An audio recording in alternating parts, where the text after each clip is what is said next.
o homem branco é indefensável.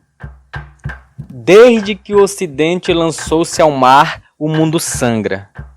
Desde que o homem branco decidiu caminhar sobre o globo, com seus passos desajeitados, intolerantes, violentos e egoístas, a terra seca, os rios secam, a mata queima, o vento fede. Desde que os portadores do progresso, maltrapilhos e pestilentos aportaram em nossas praias, a gente chora. Mas aos que dizem, estes que não se importam de andar curvados perante os senhores do Ocidente, que o progresso e o desenvolvimento foi tanto que justifica alguns empecilhos pelo caminho. Sabemos que há estes que por uma migalha ou outra preferem abaixar a cabeça. No entanto, há aqueles que se revoltam contra a submissão. As experiências de enfrentamento e resistência dos povos negros no Brasil são exemplos encarnados daqueles que erguem a voz e o facão contra os comedores de mundo. Os quilombos no Brasil são das mais ricas experiências de enfrentar o Ocidente e de viver de uma outra forma. São das práticas de luta contra o modelo de sociedade do homem branco que se ergueram as mulheres quilombolas do Baixo Tocantins. As matriarcas da liberdade, que fugiram e enfrentaram o sistema escravista para forjarem no seio da maior floresta tropical do mundo, comunidades de liberdade. Essas são as histórias sobre elas. Não são histórias dessas que encantam os olhos da grande mídia e os ouvidos dos vencedores. Aqui, o triunfo dos que se dizem vencedores dará lugar ao brilho do terçado amolado das mulheres que nunca se enganaram com os discursos de progresso dos comedores de mundo. Este é o podcast Matriarcas da Liberdade, as histórias que não te contaram. Um podcast que ecoa vozes de mulheres que não se submeteram aos mandos dos colonizadores, mas que gestaram resistência, arregaçaram as saias, amolaram os terçados, carregaram as espingardas e decidiram ser e criar povos livres no Baixo Tocantins. Vamos ouvir? No episódio anterior, ouvimos sobre as histórias de vida das matriarcas. Conhecemos a existência de Maria Felipa Aranha como fundadora do Mola, Dona Juvita como fundadora de Tomásia e dados sobre como encontrar as memórias dessas mulheres e ecos de como atuaram na construção de territórios de mulheres e homens livres. O episódio que vamos ouvir agora é parte fundamental desta partilha de memórias. Nele trazemos vozes que nos contam sobre como as matriarcas exerceram seus poderes em suas comunidades e como cuidaram dos seus povos. Frisa-se a diferença de modos de vida das matriarcas em relação aos comedores de mundo. Enquanto eles ditavam aos gritos a vida com os seus, estas mulheres cuidavam dos seus povos. Enquanto eles saíam em busca de destruir outros povos, estas mulheres se dedicavam a cultivar a terra e dar de comer às suas comunidades. Enquanto eles insistiam em caçar gente para trabalhar em seus impérios, essas mulheres festejavam a vida nos quilombos. Elas sabiam exatamente o que estavam fazendo, pois andavam lado a lado com as entidades dos igarapés, das árvores e da terra. A sabedoria se fazia no respeito aos outros seres do universo e o fruto dos seus modos de vida sempre foi a liberdade. Que são as filhas das matas, né? Para mim é muito forte uma fala acho que é a dona Anastácia, ou da dona Vigilina, não lembro agora, que ela diz assim: nós somos filhas das madres desse rio e dessas matas, né? Que madre, ela chama de mãe do corpo, né? A mãe do corpo, a madre. Então nós somos filhas da mãe do corpo, da mãe da mata, da mãe dos rios. E é por isso que nós entendemos, né, os segredos da mata, os segredos dos rios, das cabeceiras dos rios.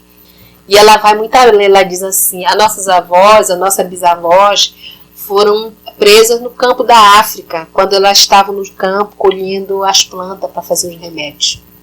Então nós descendemos de lá, foi de lá que elas foram arrancadas, elas foram aprisionadas e viemos para cá nós sendo descendentes delas. Então nós somos filhas da mata, porque elas se embrenharam, elas não aceitaram, né, a condição de escravo, ou não aceitaram a condição de vida dela, e se embrenharam na mata dessas regiões. E quando eu percebo que todas as mulheres com papel de liderança, ela manejava o poder da cura, da pagelância, do parto, de curar com vários tipos de remédios, né?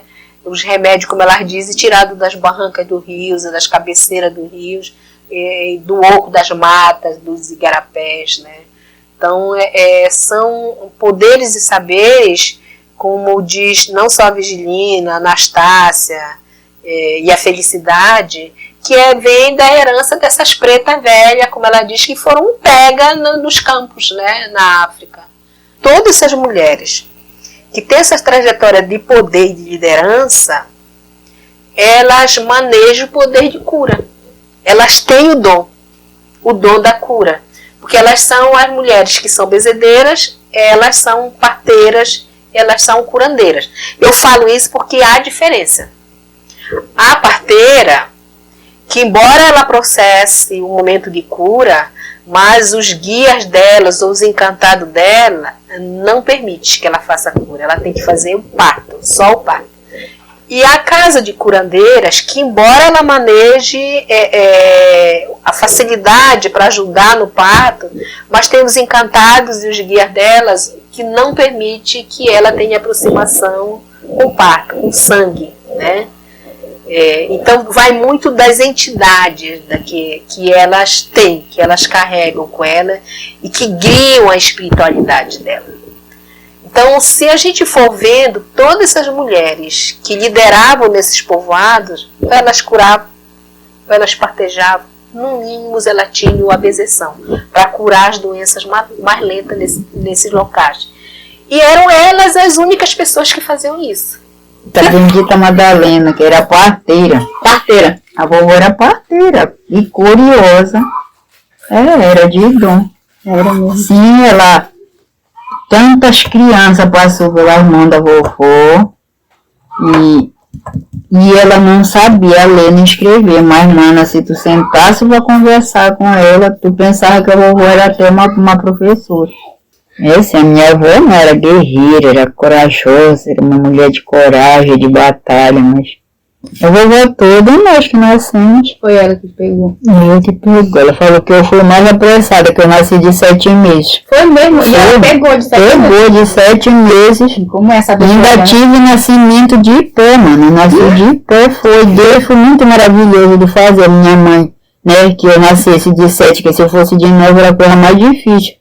Pra minha mãe, né? Pois é. Pra ela, tanto faz pra ela como pra mim, né? Verdade, né? Tinha uma velha lá na Tomásia que benzia demais, mano. Era a velha do Lourdes. Era benzedeira, mano. Aquela velha benzia, era tudo. Olha, era Isipa, era quebranto, era molhado, era dor de cabeça. Era mulher quando tava de parto, que doía, misturado, doía a cabeça, tudo a velha benzia. Fazia aqueles banhos para banhar a cabeça, era muito bom, velha do Lúcio. E a mamãe ela era uma parteira muito boa, igual como lá do Mola também, a Madalena. Até que tem um livro também, tem outro livro da Madalena, eu tenho aqui, esse aqui, da Madalena. Odete, ela era uma parteira também. Não. E acabou que eu tive 7 filhos de tempo, e só uma última que foi no hospital. O resto só era ela que fazia meu parto. A mamãe, era a mamãe que fazia o meu parto, tudo aqui, e de todas as mulheres daqui também. E depois que a velha Madalena já ficou mais idosa, né, a avó Madalena, que a avó Madalena até que era prima do papai, tia do papai, dessa comunidade lá do Moro. Aí ela que eram as 2 parteiras, quando a mamãe estava enrascada, ela já chamava ela também para ajudar. E a questão dos poderes, e que eu chamo de saberes, ela vem muito do dom.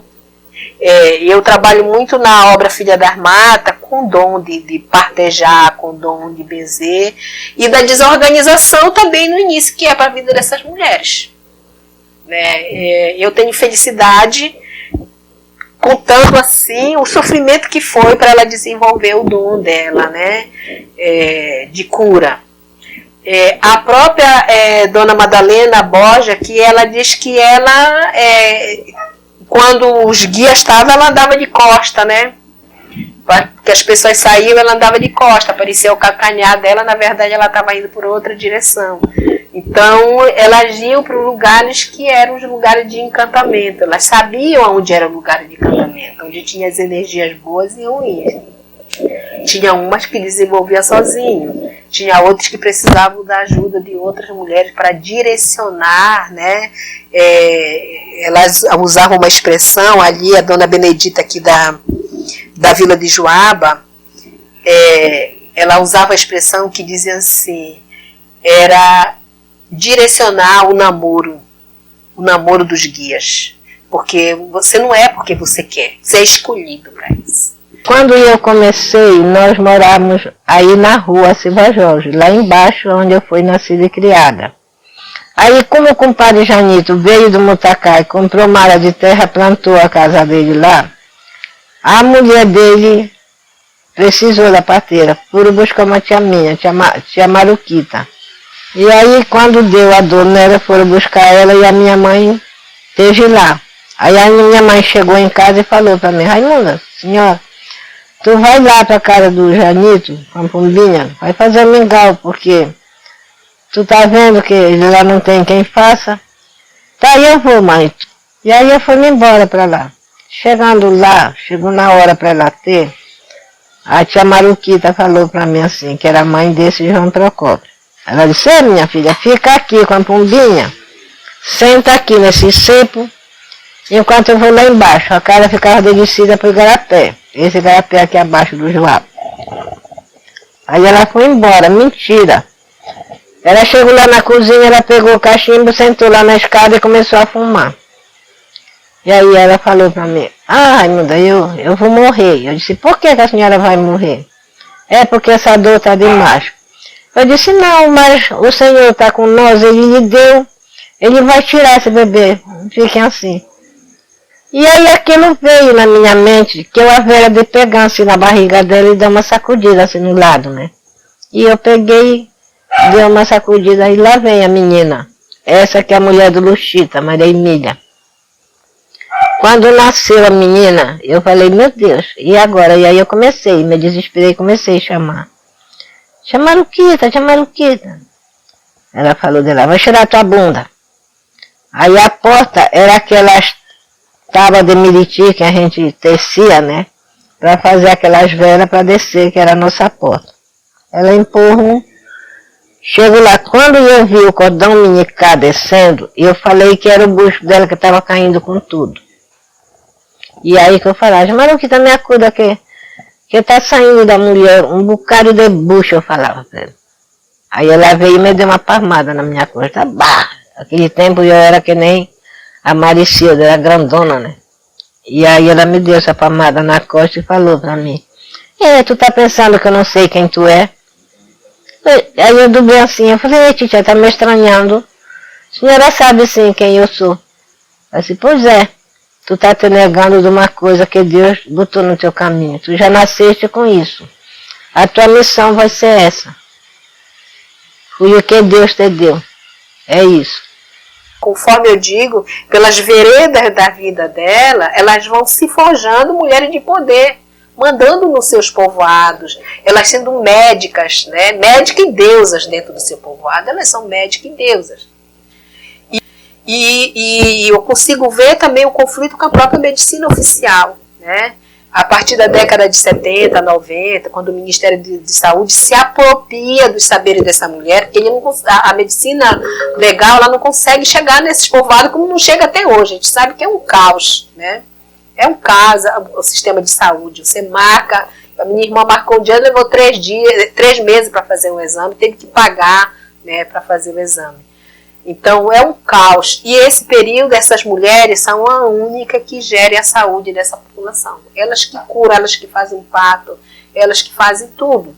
E o Ministério da Saúde, a partir da década de 70, 80, principalmente 90, quando a oferta os cursos, tem os cursos que é pelas comunidade eclesial de base, pela pastoral da família, e vem com a Secretaria de Saúde dos municípios, eles ofertam cursos para parteira, eles chamam de parteiras práticas, não é tradicional, parteiras práticas para agente de saúde. Exatamente, eu consigo ver eles vão ensinar higiene. E aí tem só a parte pejorativa, só a parte ruim. Porque elas curavam o umbigo da criança com raspa de paxiba. Eles faziam não sei o quê. Mas se você for ver, quantas crianças morriam? Quantas mulheres morreram durante o processo de parto? Enquanto eu estava fazendo o doutorado, eu tenho registro de 2 mulheres, de 2 parteiras que narram que perderam a criança. Uma, que a menina estava no roçado, com 7 ou 8 meses, caiu e bateu a barriga, a criança morreu na barriga. Então não morreu na mão da parteira. A parteira fez um milagre, né, de fazer o parto. Eu tenho uma outra que a menina morreu, que tinha sérios problemas de coração, que a dona Raimunda conta isso, que perdeu na mão dela. Mas no mesmo período, aqui no hospital, eu acompanhei para mais de 20 casos. Na minha família, minha irmã entrou bem no hospital, foi andando para o hospital e perdeu o filho dela. Ela não morreu porque a gente estava atento, senão ela tinha morrido, mas perdeu o filho. Mas quantas pessoas não estavam bem e não perderam aí no hospital? E essas mulheres a ermo aí, ou seja, isso não se conta. E o Ministério da Saúde limpa, eu falo que elas foram vigiadas, as práticas delas foram limpas de todo o que eles chamam de crendice, né? Que é os saberes que elas tinham, mas elas foram utilizadas. Elas foram mulheres que detectaram nesse período não só o processo de cura, mas enquanto eu trabalhei aqui, a tuberculose, a lepra, a malária, eram mulheres que detectavam essa doença para trazer para cá, que tinha. Então elas não ganhavam. Muitas dessas mulheres exerciam a função da agente de saúde e não ganhavam um centavo furado para cuidar disso. Então, ao mesmo tempo que elas eram limpadas as práticas delas, né, desses mitos que eles falam, dessa falta de higiene, mas elas foram muito usadas e não tem valorização. Realmente ajudavam muito mesmo, porque a gente não tinha esse trabalho de ir para a cidade para ganhar bebê. Era nas nossas casas, a gente ficava, tinha o filho, já estava tomando conta dos outros filhos menorzinhos, porque era em casa, quando é operado, ainda tem mais um problema, né, que não pode estar pegando peso. Mas quando a gente ganhava em casa, não, era mais fácil. A gente já tomava conta da cozinha da gente, dos filhos da gente. O máximo era 4 dias, minha mãe ficava aqui lavando minha roupa, fazendo uma comida, mas depois pronto. E até sobre os remédios também, né, só remédio caseiro ela fazia, quando eu estava de parto, ela fazia meu remédio caseiro para me tomar, para me fazer outras coisas, né, então era muito bom. E até para o bebê, se chorava assim, que achava que estava fora do limite, quando estava bebezinho, ela já fazia um chazinho, tinha aquele alecrim, alfazema, que toda mulher que ia ganhar bebê tinha que comprar. Era aquela amêndoas doce e tudo, quando não queria fazer xixi, passava na pente da criança. Né, era o óleo doce também, quando não queria fazer cocô, aí já botava um pouquinho no chazinho. Então era uma coisa que ajudava demais, a gente não tinha essa precisão de estar saindo. Hoje não, a gente já, qualquer coisinha corre pro Joaba, aí o Joaba põe na ambulância, vai para a cidade. Às vezes a pessoa não tem nem para comprar um chope. É que eu falo assim, eu faço coisa de mim, eu já sou uma aposentada, mas sempre a gente encontra essa dificuldade, né? Tem dia que a gente que não tem um centavo pra gente comprar nada. Então, naquele tempo era mais fácil por isso, porque era muito. Essa Madalena, ela sabia muito o remédio. E até a mulher, quando estava com dificuldade para ter bebê, ela dava aquele cortezinho embaixo, com casca de ovo. Era. E a mulher era rápido para ter o bebê. Tudo isso fazia. Eles faziam, muitos, davam todo jeito mesmo para a mulher. A senhora lembra de algum remédio que a senhora tomou assim durante o período do seu parto? Depois do parto, assim, como era o remédio? Olha, eu tomava, era folha de algodão, era casca de babatimão, de verônica. Então, esses eram o chá que a vovó, de café. Quando o parto estava meio parado de descer, aí a mamãe, a vovó fazia o chá da folha do café, que era para descer mais o parto, quando começava a doer na pente, né? Aí ficava aquele sangue preso. Aí a gente tomava esse chá, era muito bom. Aí na hora que tomava o chá, a mamãe, ela só metia a mão assim, levantava um pouco. Aí a gente logo sentia que descia. Aí pronto, era um alívio que parava logo de doer a pente da gente. Então era muito bom, né? Muito bom esse chá que a gente tomava. De todas essas plantas aí, que até hoje, eu falo que até hoje eu tomo. Minha geladeira é a coisa mais difícil ficar sem ter um chá. Até hoje eu me cuido, assim, eu consulto, eu tomo remédio também da farmácia, mas meu remédio caseiro também eu não esqueço. Olha. No dia da eleição eu comprei até R$7 de babatimão. Aí eu cheguei aqui, tava molhado, botei para secar, tá guardado. Né? Quando na hora eu faço um chazinho, ponho, não é tomar direto, mas de vez em quando eu tomo um pouquinho. E dou para minhas... não, eles não cobravam nada, nem de fazer parto, nem de ensinar remédio, não. E olha, eles ainda ficavam na casa, às vezes 1, 2 dias, cuidando. Dependendo da mulher, às vezes ela tinha um parto um pouco, meio coisa, eles ficavam ainda vendo se não ia dar algum problema mais sério. Era muito bom naquele tempo, tinha muita ajuda mesmo. Uma atenção, né? Então essa relação desses saberes com a medicina oficial, né, é muito conflituosa ainda. Né? Elas resistem e se camuflam. Elas estão num momento que estão se camuflando. Aí a gente pede muita força pro Senhor. Porque se eu sou assim, eu sou de berço média. Mas eu não quis seguir. Porque enquanto a gente não pisando na macumba, a gente já a parteira sempre passa por feiticeira, por isso aquele... Mas olha, eu fui feiticeira. Sabe que eu tinha uma panilhinha assim com uma colher de pau que eu combinava, aí lá e mexia e também deixa. Quando eu pensava que era menina, nascia para quê? Para servir o homem que Deus prometeu no caminho delas. E aí quando nasceu um filho homem meu, eu ficava alegre. Por quê? Porque nasceu um filho homem meu, vai trazer futuramente, gerar mais, crescer a família. Aí era o feitiço para os homens, as mulheres, e aí eu ficava no meio. E agora? Será que eu vou torcer mais pelo homem ou pela mulher? Descer o que Deus quiser. Aí foi essas 2 partes que a minha panela fazia os 2 feitiços. A mulher para o homem e o homem para mulheres. E aí a família foi crescendo, a minha colher de pau quebrou e a panela furou. Aí não segurou mais remédio, aí parei de fazer o feitiço. Mas que eu gostaria de ver, de ter 3 gêmeos. 3 só de uma vez para aumentar a família, né? Então, graças a Deus, a família é muito grande. Eu sou respeitada e reconhecida dentro aqui do Joaba. Eu já parei meninos por Belém, Peloeira, cidade de Cametá, por onde eu vou, que preciso, é comigo mesmo. Com fé e muita firmeza que o Senhor está me ajudando e vai me ajudar. Aí fiquei com quem? Para me acompanhar?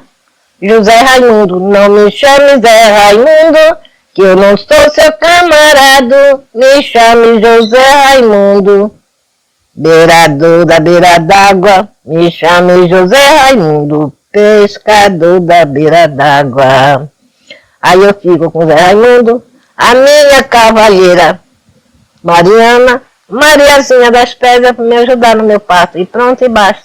O resto, galinha gorda. Gorda vocês comem ela, que eu não gosto muito gordo. Gosto mais porque gordo enjoa, né? Acabou, tá acabando, né? Essas mulheres não têm mais esse poder, tá acabando, eu não consigo ver. Morreram, porque no meu doutorado eu perdi, eu acho que umas 6 ou 7 mulheres se encantaram desse período. E aí eu vou visitar a Dona Maria Benedita. E a cena que eu vi até hoje eu nunca me esqueço.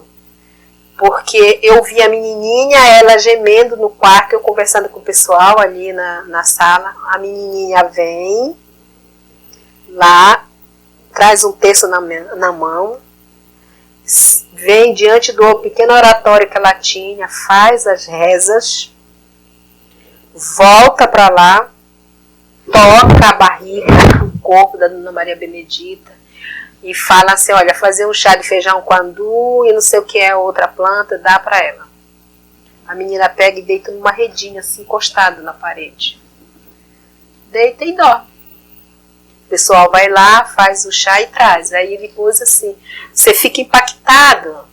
e voltei mais vezes lá. E aí eu fui perceber que não era ela, que alguém falava, né, para ela fazer aquilo e ela seguia, como se uma entidade tivesse incorporado nela. E quando ela acordou, ela não lembrava de nada do que tinha acontecido, do que ela tinha feito. E aí eu comecei a ver que como que esses saberes, esses poderes dessas mulheres estão se ressignificando.